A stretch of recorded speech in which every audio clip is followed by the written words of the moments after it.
आज बालेश्वर सदर बीजेडी पक्षर भर्ता बिजुली और अन्य मिथ्या प्रतिश्रुति देथिबा बीजेपी सरकार विरुद्ध में जनजागरण सभा बालेश्वर जिलापाल कार्यालय सम्मुख में पूर्वतन विधायक स्वरूप कुमार दासों सभापतित्व में अनुष्ठित हो जाइछि।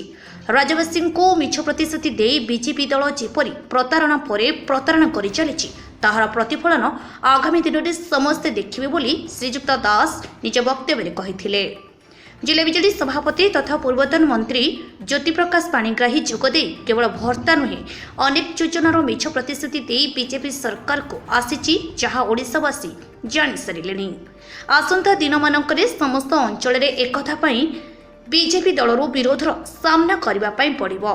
विजु जनता दलर बालेश्वर सांसद प्रतिनिधि लेखाश्री सामंत सिंहार जोगदे ओडिया अस्मिता कथा कही ओडिया को ठकिथिबा दल बीजेपी नेता माने कौन कहउछंती बा करूछंती सेमाने निजे जानि नाहांती।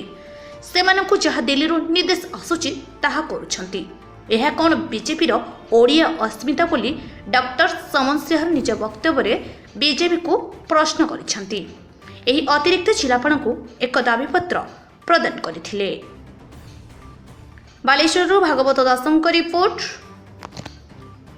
P news Odisha.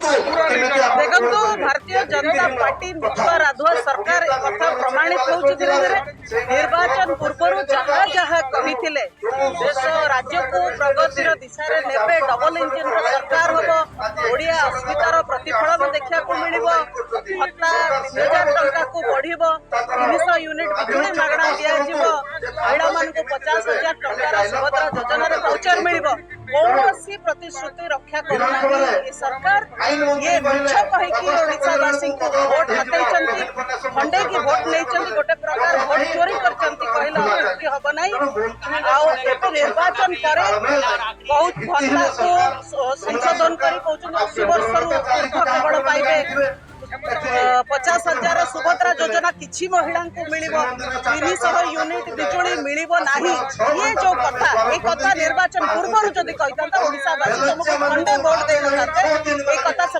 जानी जो मिछ कहीकि प्रहेलिका करी भोट पाई विरुद्ध आंदोलन जेबे जाके तुम कही प्रतिश्रुति ओडिशा को पालन करूना सेबे जाके आम आंदोलन जारी रहिबो।